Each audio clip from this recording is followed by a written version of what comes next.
Good evening. 4,362 confirmed cases of coronavirus in Tennessee, plus thousands out of work because of the outbreak. The death toll from the virus keeps climbing. According to the state, 79 Tennesseans have died so far. Turning now to our outbreak map, you can see Davidson still has the highest number of confirmed active cases. Shelby, Sumner, Williamson and Rutherford County round out the top 5. Yet Governor Bill Lee's message today was a message of hope.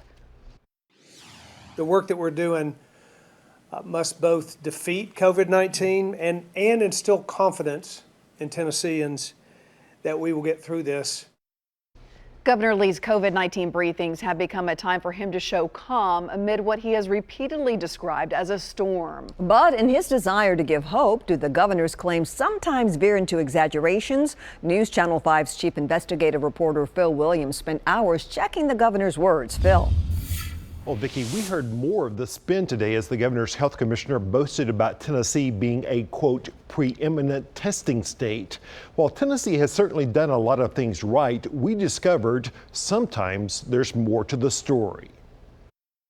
Thank you for joining me, everyone, for what will begin to be regular press briefings. From the very beginning, Tennessee Governor Bill Lee's briefings on the COVID-19 crisis have served up a mixture of grim reality. As of today, we have 52 confirmed cases, 615, 1,834, 3,802 confirmed cases.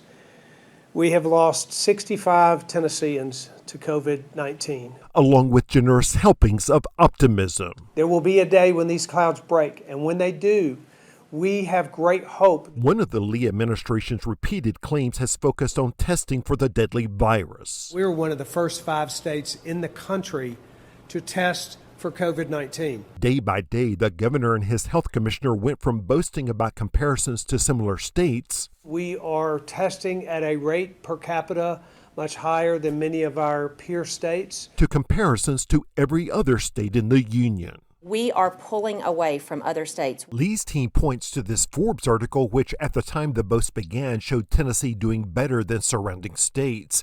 An independent analysis by News Channel 5 Investigate shows Tennessee is not in the top 10 states per capita for testing.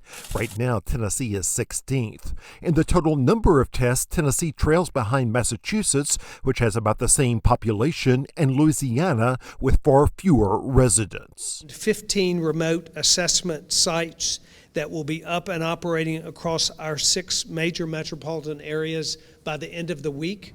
In fact, the governor's optimistic claims began early. While Metro Nashville quickly had the tents for its remote testing sites, those sites sat empty for 2 weeks as the city waited for the state to deliver the supplies needed for the testing.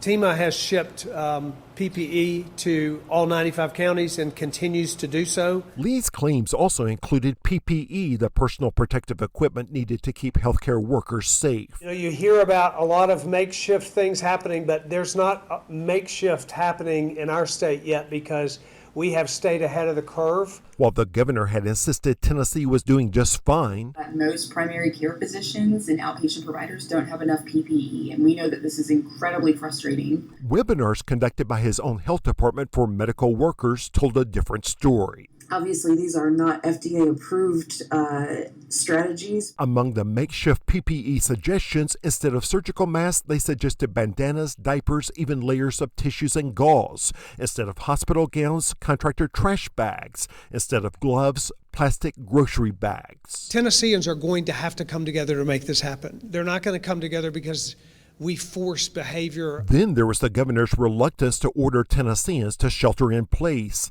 Lee had insisted he was on top of the situation. I sent troopers to Gatlinburg yesterday just to walk the streets and give me a firsthand view of what's happening out there. Tennesseans have shut down. But when a local reporter asked, a THP sergeant for the area told him they haven't performed any walking patrols, insisting it was, quote, business as usual. Please consider the shelter in place for our great state. Lee also faced pleas from some 2,000 doctors, including leaders of the Tennessee Medical Association, the state's American College of Physicians, the American College of Emergency Physicians, the American Academy of Pediatrics, the Osteopathic Medical Association, the Psychiatric Association, the Radiological Society, and the Society of Anesthesiologists. The reality is that there are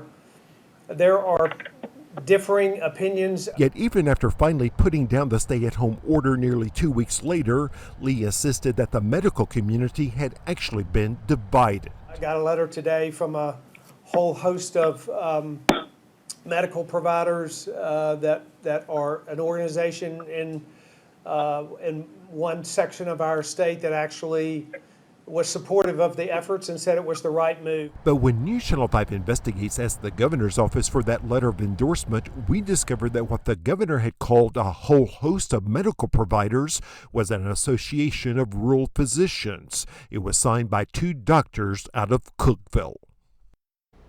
And one other point, the governor and his health commissioner have insisted that the state acted decisively in dealing with that COVID-19 outbreak at the Gallatin nursing home. The commissioner has even praised the nursing home operator. But we should also point out that as of today, the death toll there has now climbed to 11.